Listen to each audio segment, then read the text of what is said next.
Merci, monsieur le rapporteur général. Nous en venons maintenant à la discussion générale. La parole est à Mme Jeanine Dubié pour le groupe RDP pour 5 minutes.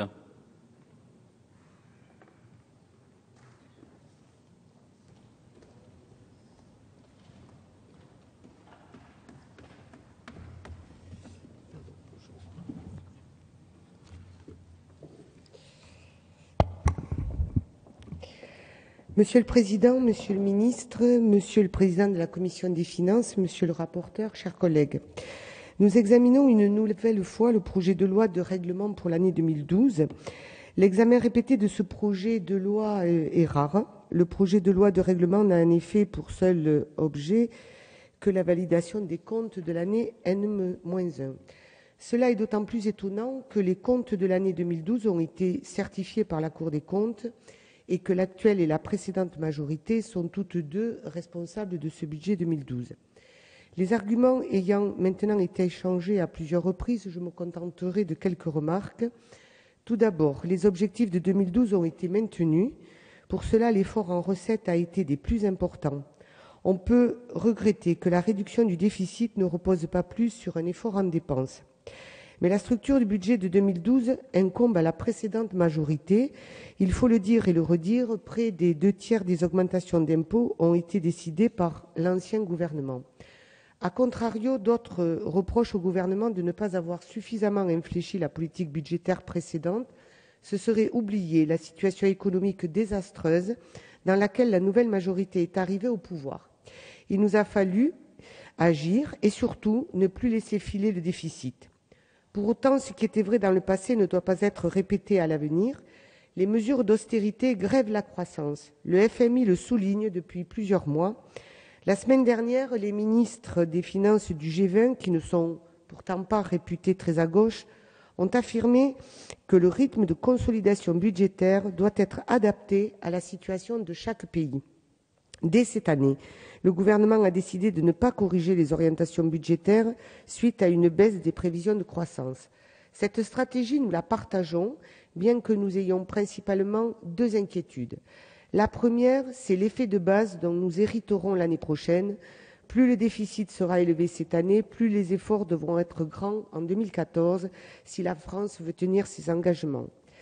La deuxième inquiétude, c'est le risque que cette stratégie n'ait qu'un impact limité dans le cas où elle ne serait pas partagée par l'ensemble des acteurs.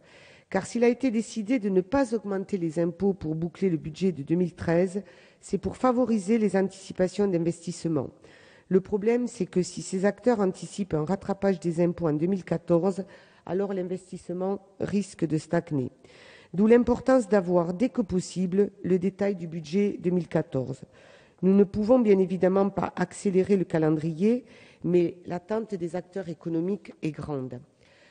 Ce budget devra être pertinent, cohérent et lisible. La confiance ne pourra être rétablie dans notre pays que si ces trois critères sont remplis.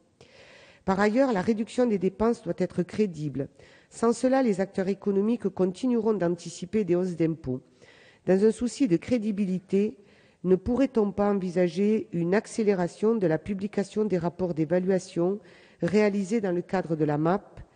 L'exécutif ne pourrait-il pas apporter la preuve que les administrations centrales sont réellement en train d'engager des réformes organisationnelles profondes et pérennes? Ces réformes ne doivent pas seulement avoir lieu là où on attend des économies pour financer les priorités de la majorité, mais aussi et peut-être surtout là où des moyens supplémentaires sont alloués. Les meilleures réformes sont souvent celles qui se font avec des budgets en hausse. Il nous faut saisir les opportunités là où des marges de manœuvre sont créées. Les priorités budgétaires mises en œuvre actuellement ne sont pas nécessairement immuables. Cela peut paraître évident quand on utilise le terme de priorité. Mais au vu de l'inertie des finances publiques, ce n'est pas nécessairement le cas.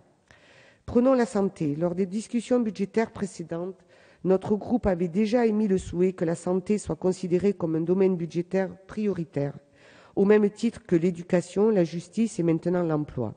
L'accessibilité aux soins, la qualité des prestations ou encore leur financement sont des préoccupations premières.